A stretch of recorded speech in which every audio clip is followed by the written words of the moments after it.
سورۃ الفرقان کے بعد سورۃ الشعراء آتی ہے۔ سورۃ الشعراء جو ہے اس کا جو انداز اور اسلوب ہے یہ ایک منفرد ہے، چھوٹی چھوٹی آیات ہیں اور پھر انبیاء کرام علیہم السلام کے واقعات بیان کیے گئے تاکہ پیارے نبی صلی اللہ علیہ وآلہ وسلم کو تسلی حاصل ہو۔ اس کا آغاز ہی اللہ تعالیٰ نے اس طرح کیا ہے، لعلک باخع نفسک الا یکونوا مؤمنین۔ یہ قرآن کریم یہ حکمت والی کتاب ہے، اس کی جو آیات ہیں وہ حکمت سے لبریز ہے۔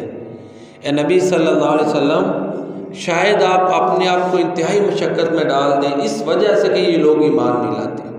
پیارے نبی کریم صلی اللہ علیہ وآلہ وسلم اس وجہ سے سخت پریشان تھے کہ لوگ اسلام نہیں قبول کر رہے تھے، بلکہ دن بدن مخالفت کی شدت بڑھ رہی تھی۔